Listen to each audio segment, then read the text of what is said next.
واشفعك عظيم هو الحبيب الذي ترجى شفاعته لكل حول من الأول مختخم يا رب للمصطفى بلغ مقاصدنا واغفر لنا مضايا واشفعك ربي مولاي صل وسلم دائما ابدا على النبي وعلى البيت كلهم يا ربي بالمصطفى بلغ مقاصدنا واغفر لنا مضايا واشفعك ربي اللهم صل وسلم وبارك عليه وعلى آله.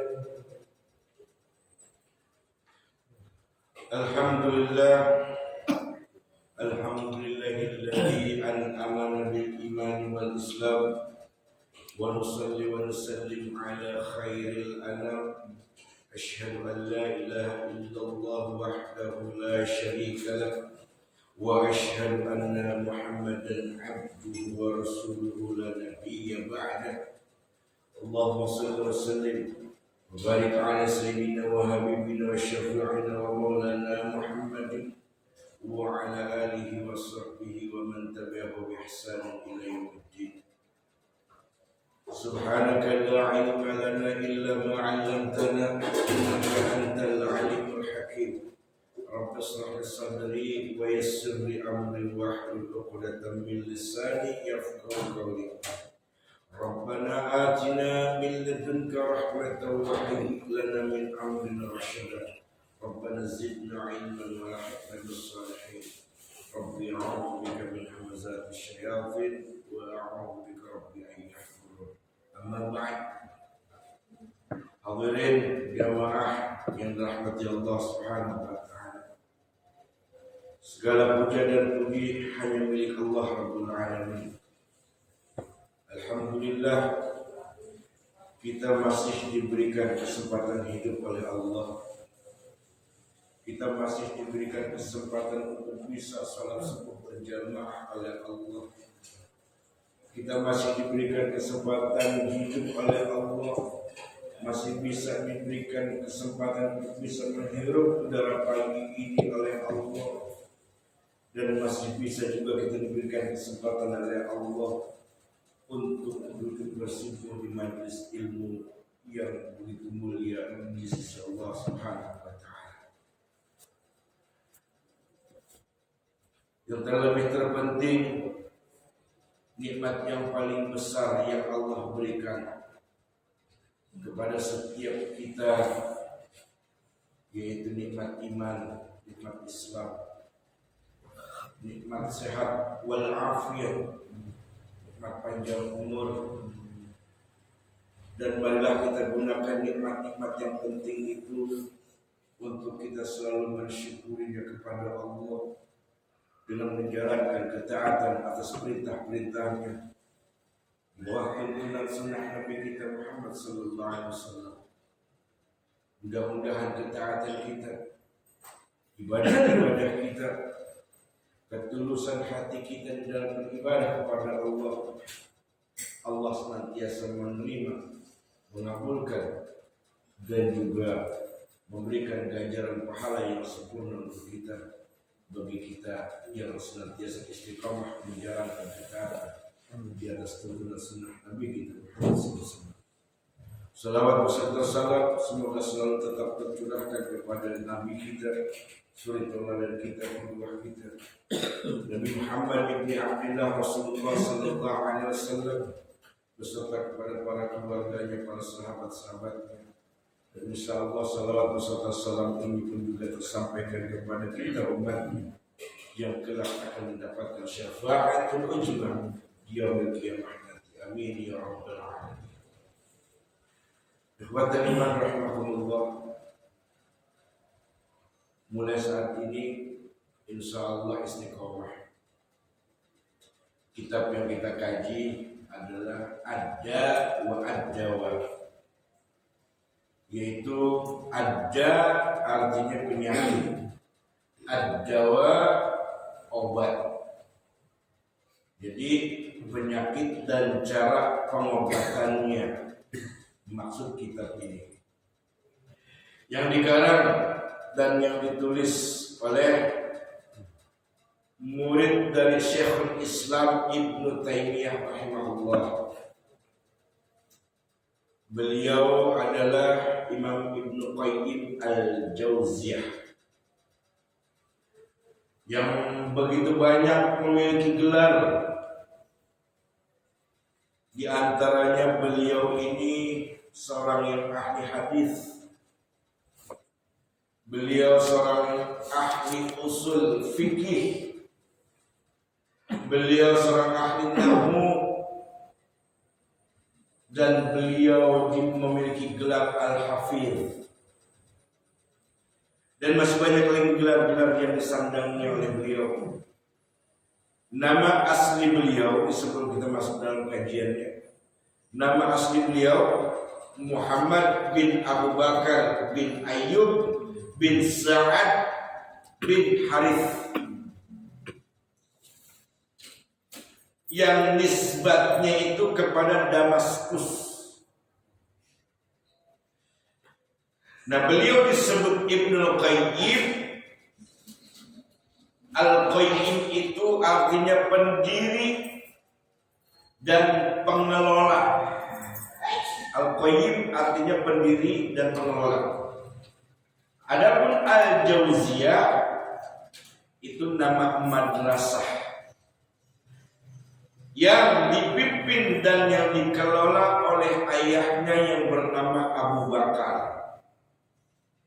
Jadi Qayyimul Jauziyah itu sebutan bagi ayahnya.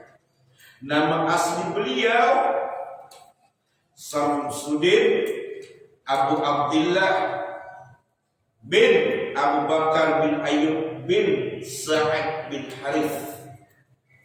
Nama asli beliau. Disingkat namanya jadi Imam Ibnu Qayyim Jauziyah Al-Jauziyah. Kitab ini Ad-Dawa diterbitkan oleh Pustaka Imam Asy-Syafi'i. Kitab ini diterbitkan oleh Pustaka Imam Asy-Syafi'i. Nah, marilah kita coba membuka dalam bab yang pertamanya yang ditulis oleh beliau adalah tentang tanda-tanda kebahagiaan dan kesengsaraan. Tanda-tanda kebahagiaan dan kesengsaraan. Ad-Dawa adalah kajian tazkiyatun nufus. Tazkiyatun nufus, buat pembersihan jiwa kita. Nah, tanda-tanda kebahagiaan dan kesengsaraan ini ditulis oleh beliau. Mari kita cermati tentang apa yang beliau tulis ini. Biasanya orang yang bahagia itu pasti itu karena memiliki harta, karena memiliki jabatan. Sebaliknya orang yang dianggap sengsara adalah orang yang memiliki begitu banyak kekurangan, gak punya jabatan, gak punya harta, gak punya apa-apa, gak milikin ini, gak milikin itu, kata Imam Ibnu Qayyim. Yang ternyata kebahagiaan dan kesengsaraan itu sesuatu yang mudah didapat. Kebahagiaan dan kesengsaraan, kata Imam Ibnu Qayyim rahimahullah, adalah sesuatu yang amat mudah untuk didapat. Kita mau bahagia, mudah. Gak perlu jadi dokter, gak perlu jadi profesor, gak perlu jadi insinyur, gak perlu memiliki gelar ini dan itu, gak perlu, kata Imam Ibnu Qayyim. Karena gelar-gelar itu tidak dibawa mati. Jadi dibawa mati gelar-gelar itu. Jadi tanda-tanda kebahagiaan itu min alamatis sa'adati wasyaqawati. Tanda-tanda kebahagiaan dan kesengsaraan itu adalah yang pertama, kata Imam Ibnu Qayyim rahimahullah, annal abda kullama zida fi ilmi zida fi tawadhu'ihi wa rahmatih. Apabila seorang hamba setiap kali dia bertambah ilmunya, apabila seorang hamba yang setiap kalinya dia selalu bertambah ilmunya dengan belajar, duduk di majelis ilmu, atau dengan membaca buku,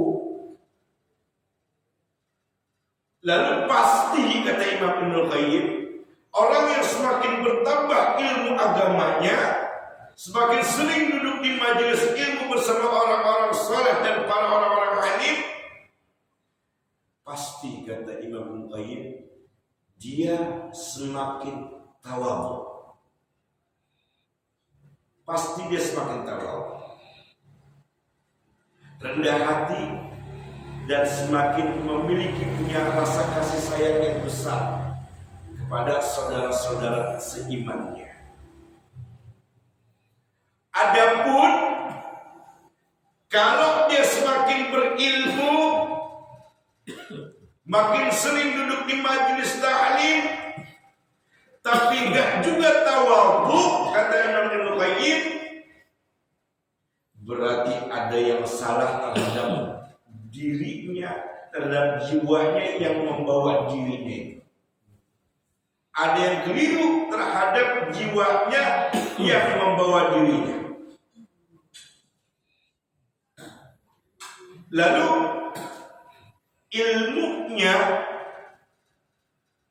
yang dia selalu hadir di majelis ilmu itu tidak membawa manfaat buat dia. Kenapa? Ya, orang duduk di majelis ilmu bukan dengerin, tidur. Hanya sebatas menggugurkan kewajiban. Hanya sebatas ingin dicatat oleh malaikat. Tapi kalau dia mendengarkan kajian-kajian yang disampaikan oleh para ulama, para asatidz, para guru, maka ilmu itu akan masuk ke dalam jiwanya, dan ilmu itu akan membimbing dia menjadi orang yang tawadhu.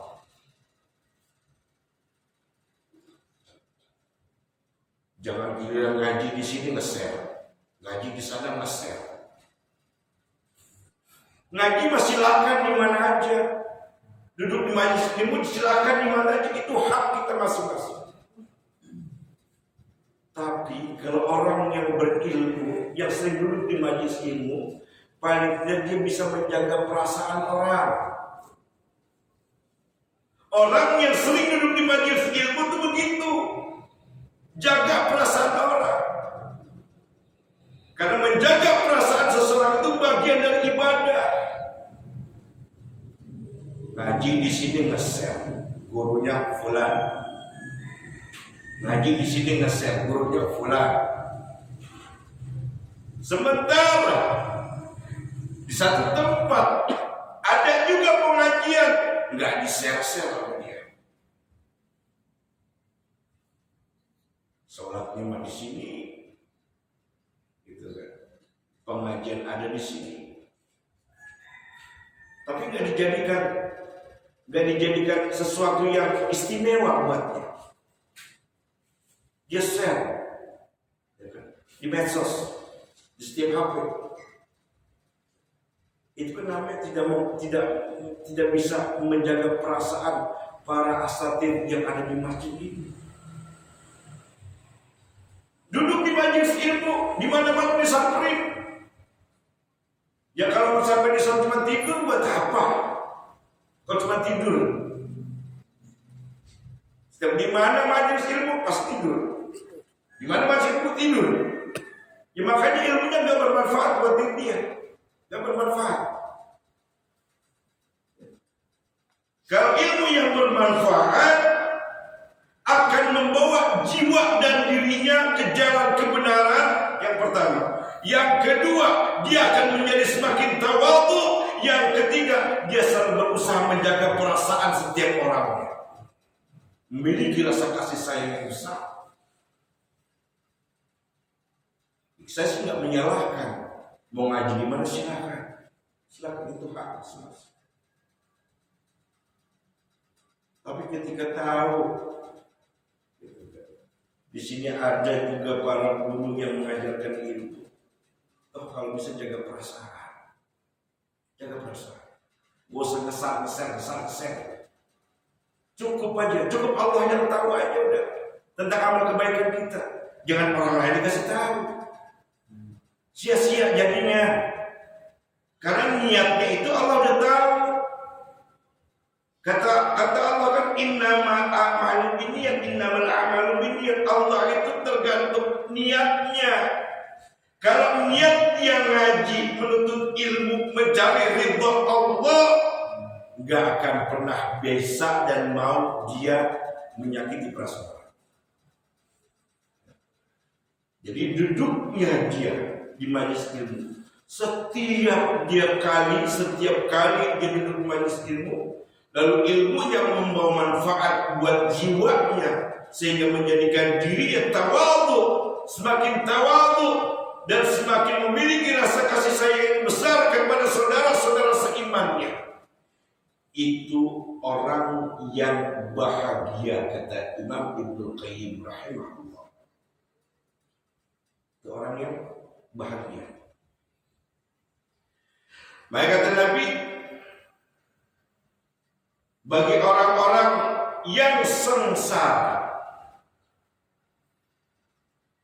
Yang sengsara itu kata Nabi SAW, dia punya ilmu, tapi ilmunya tidak membawa manfaat buat diri dia, nggak membawa manfaat bagi jiwanya yang mendidik dirinya untuk menjadi tawadhu. Maka orang seperti itu akan menjadi sifat orangnya ujub satu. Ujub. Yang kedua sombong. Ya memang semua hanya Allah yang tahu. Tapi bisa kebaca. Ini loh gua hadir di majelis ini. Ini loh gua hadir di majelis ini. Ini loh gua hadir di majelis ini. Gurunya ini. Itu kan merupakan kesombongan. Kalau sudah begitu, dikatakan oleh Nabi SAW, la yadkhulul jannata man kana fi qalbihi mithqala dzarratin min kibri. Mithqala dzarratin min kibri. Enggak akan masuk surga, kata Nabi SAW. Seseorang yang di dalam hatinya ada seberat zarrah kesombongan, enggak akan masuk surga, kata Nabi SAW. Walaupun dia duduk di majelis ilmu. Tapi itu menjadi kebanggaan, menjadi ujub. Yang akhirnya muncul kesombongan. Harusnya dia bahagia, sengsara.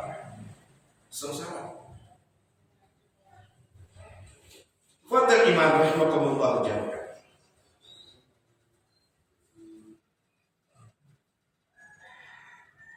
Iblis selalu membisikkan kepada orang-orang yang istiqomah, yang aktif datang ke majelis ini.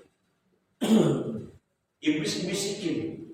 Ini Nabi ngasih tahu nih, ngasih bocoran. Kata Nabi SAW, inna aradalak iblis bi'anna lak fadlan ala ahadin min ahlil Islam fadlan. Iblis selalu memberikan bisikan kepada orang-orang pencari ilmu dengan bisikan yang luar biasa, kata Yesus. Kata iblis, kamu orang hebat, kamu ngaji dengan guru ini, kamu ngaji dengan guru itu, kamu ngaji dengan kiai ini, kiai itu. Banyak tempat-tempat majelis taklim kamu datang. Kamu orang yang paling hebat dibanding mereka. Gak ada, ngajinya cuma di satu tempat doang. Kamu yang paling hebat. Karena dibisikkan seperti itu orang iblis, muncul sifat bangga diri. Gua kenal lo sama kiai ini, gua kenal lo sama habib ini, gua kenal lo sama ustadz ini, sangat akrab gua. Muncul bangga dirinya. Itu kan karena iblis yang selalu membisikkan. Ini Nabi SAW yang mengatakan demikian. Kalau sudah iblis mengatakan demikian, terkecohlah dia jiwanya. Terkecohlah dia jiwanya. Orang dianggap kecil semua sama dia. Dianggap kecil semua sama dia. Wani ilmu banyak, banyak masih ilmu. Padahal kata Nabi, fa in kana afdhara minka faqul qad sabaqani hadzal bil iman wal amal salih fa khairu minni. Kata Nabi SAW, kalau engkau benar-benar orang yang berilmu, bila bertemu dengan orang yang lebih tua darimu, maka seharusnya engkau mengatakan orang tua itu lebih dulu beriman dibanding kita yang masih muda, dan telah lebih dulu beramal soleh dibanding kita. Maka orang-orang yang sudah berumur itu adalah lebih baik daripada diri kita. Orang-orang yang sudah berumur lebih baik daripada diri kita. Ini sifat tawadhu namanya. Karena orang-orang yang sudah berumur itu, orang-orang yang sudah lanjut usia, beliau itu yang lebih dulu beriman, yang lebih dulu beramal soleh dibanding kita. Kita belum apa-apa. Kata Nabi mengajar begitu. Katakan seperti itu. Jangan malah menyombongkan diri. Dan kalau ketemu orang yang lebih muda, bilang sama orang yang lebih muda itu, engkau lebih berilmu dibanding saya. Saya lebih banyak maksiatnya, lebih banyak melakukan dosa. Katakan demikian. Enggak ada salahnya kita tawadhu, merendah diri, enggak ada salahnya. Justru mulia di mata Allah, justru mulia di mata Rasulullah. Karena sifat tawadhu adalah sifat yang Allah paling cintai terhadap hamba-hamba. Tawadhu. Susah orang yang tawadhu. Susah.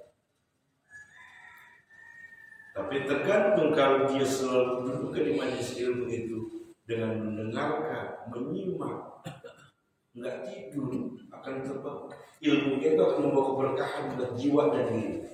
Pasti.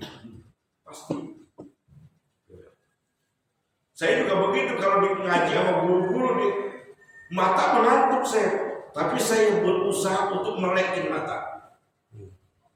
Saya selalu berusaha. Kenapa?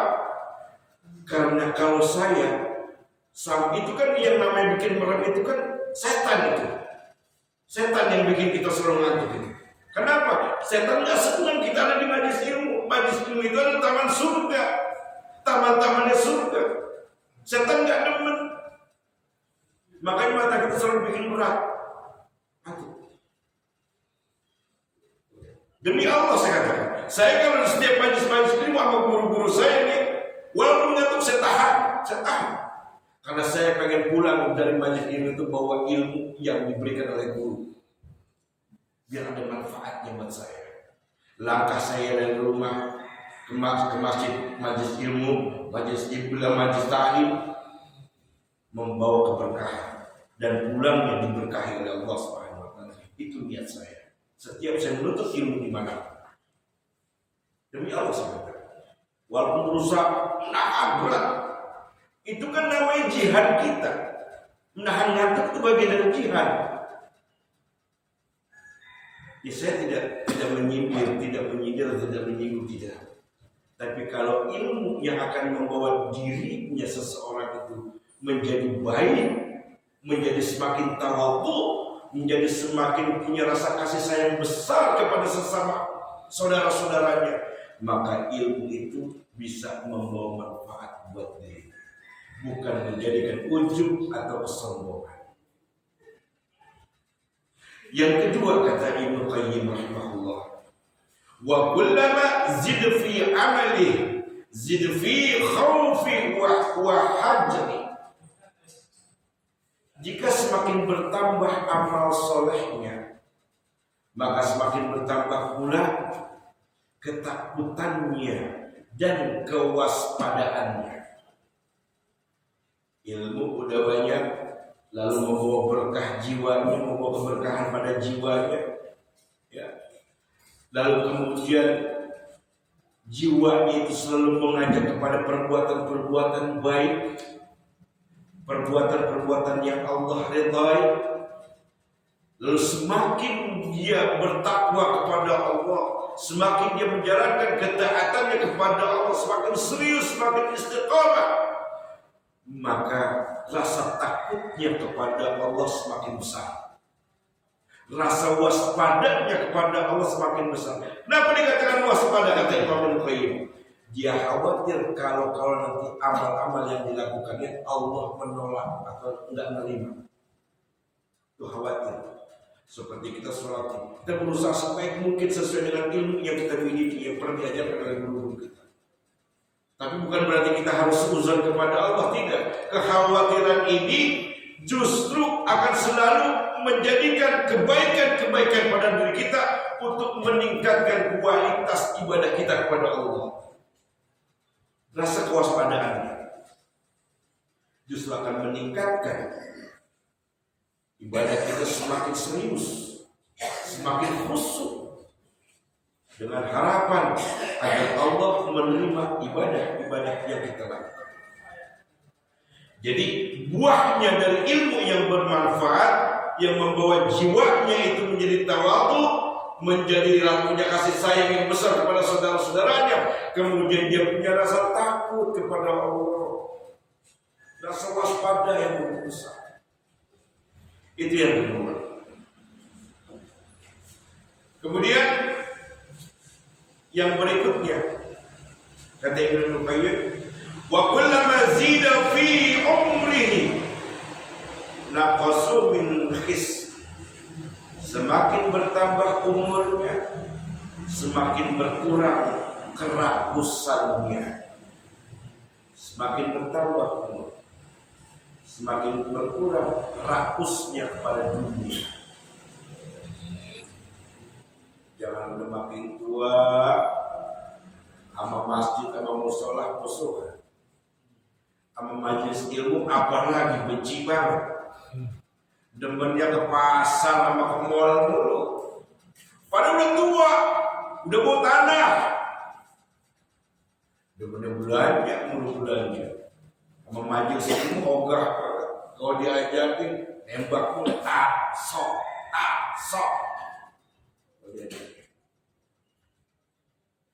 Umur udah tua. Nabi SAW mengatakan dalam sabdanya, a'malu ummah ma baina sikina ila sab'in. Umur umatku itu, kata Nabi SAW, antara 60 sampai 70 tahun aja. Wa aqalluhum ma yajuzu dzalik. Dan sedikit orang yang bisa melampaui umur tersebut, sedikit yang bisa lebih dari umur segitu. Adapun yang bisa lebih, bonus dari Allah. Udah dikasih bonus, enggak juga taubat, enggak juga taat kepada Allah. Lengkap dah penderitaannya. umurnya panjang. Tapi enggak juga bertamat.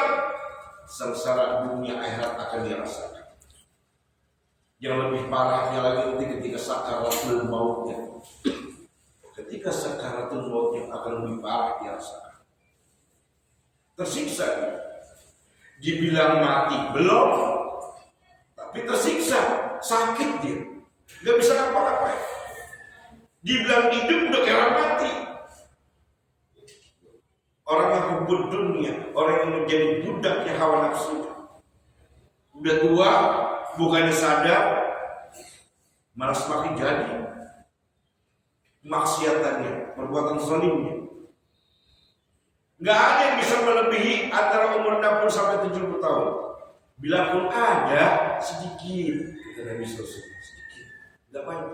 Berarti kita dikontrak sama Allah di dunia ini cuma sebentar. Masa kontrak kita cuma sebentar, sama Allah diberikan kesempatan. Cuma sedikit orang yang berpikir ke arah situ. Kalau dia berpikir ke arah situ, lebih mengutamakan kehidupan akhiratnya, lebih mengutamakan rahmat Allah, lebih mengutamakan kerinduan dari Allah, maka dia akan merasakan kebahagiaan. Kebahagiaan yang dirasakan bukan hanya di dunia, di akhirat dia sudah memiliki tabungan yang begitu banyak, yang nanti akan dia terima hasilnya dari setiap usaha yang dia lakukan ketika di dunia beramal saleh kepada Allah Subhanahu wa taala. Adapun tanda-tanda orang yang sengsara, kata Imam Ibnu Qayyim, wa kullama zida fi mali zida bukhlihi wa insakihi. Semakin bertambah hartanya, semakin pelit, semakin bakhil, semakin kikir.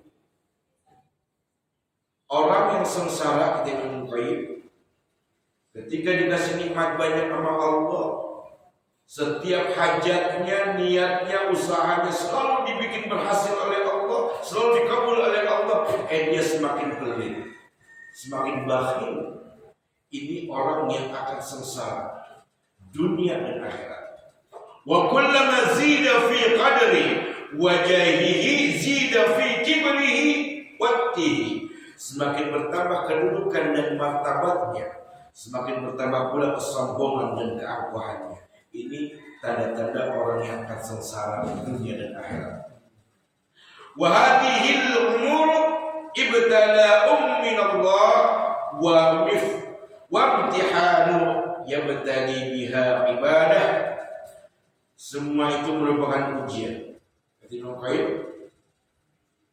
Hidup ini adalah ujian dan cobaan yang Allah datangkan kepada hamba-hambanya. Fayas'udu biha aqwamun wa yasqa biha aqwam. Sebagian dari hamba-hamba Allah, kata Imam Qayyim, ketika dihadapkan ujian atau cobaan yang Allah berikan, itu sebagiannya ada yang lulus, sebagiannya ada yang gagal. Yang lulus, dia akan mendapatkan kebahagiaan yang hakiki, dunia wal akhirat. Hidupnya, umurnya, rezekinya, rumah tangganya diberkahi oleh Allah Subhanahu wa taala. Matinya kelak akan mati yang husnul khotimah. Tapi bagi orang-orang yang sengsara, rumah tangganya berantakan, rezekinya nggak pernah ada yang diberkahi sedikit pun, umurnya, hidupnya, dirinya, matinya dalam keadaan su'ul khotimah. Bagi mereka orang-orang yang sengsara, bertambahnya ilmu ujian, bertambahnya harta ujian, bertambahnya kedudukan, jabatan adalah ujian juga. Miskin, ujian. Dan setiap ujian-ujian yang Allah datangkan kepada hamba-hambanya itu, ada yang lulus, ada yang enggak lulus. Tergantung kita, niatnya kita beribadah kepada Allah? Sungguh-sungguhkah kita ingin mendapat ridha Allah? Sungguh-sungguhkah kita ingin mendapat keberkahan dari Allah? Kalau memang kita sungguh-sungguh beribadah kepada Allah, maka Allah pun juga akan memberikan yang lebih baik kepada hamba-Nya. Ini saja yang bisa Al-Fakir sampaikan. Allahu a'lam bishawab. Mudah-mudahan ini bermanfaat bagi kita. Al-Fakir mohon maaf bila masih banyak terdapat kekeliruan, kesalahan dan kekhilafan. Al-Fakir mohon ampun kepada Allah apabila Al-Fakir masih bodoh, masih belum pantas menyampaikan hal-hal kebenaran, yang apabila masih terdapat kesalahan, kekeliruan dan kekhilafan. Mudah-mudahan bermanfaat bagi kita semua. Terima kasih atas segala perhatian. Mohon maaf atas segala kekurangan. Sebelum ditutup, barangkali ada yang ingin ditanyakan, silakan.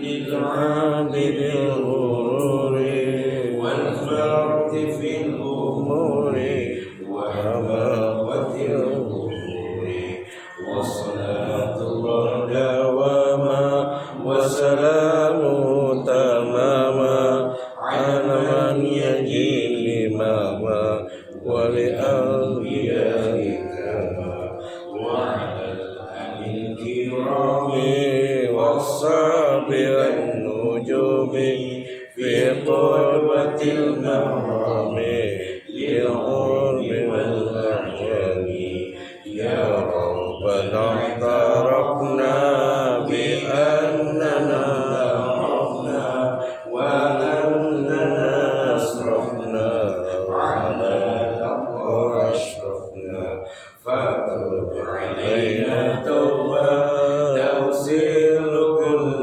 حوبة واستر لنا العورات وآمن الروعات واغفر لوالدينا ربي ونولدينا والآل والإخوان وسائر الخلان وكل ذي محبة أو جيرة أو صحبة والمسلمين أجمع آمين ربي يسمع فضلا وجودا منا لا باكتساب منا بالمصطفى الرسول نحظى بكل سر صلى وسلم ربي عليه عد الحمد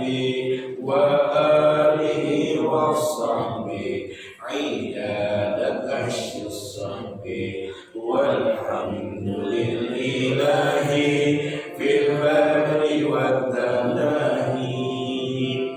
Subhanallah wa bihamdika asyhadu an la ilaha illa anta astaghfiruka wa atubu ilaik. Wassalamualaikum warahmatullahi wabarakatuh.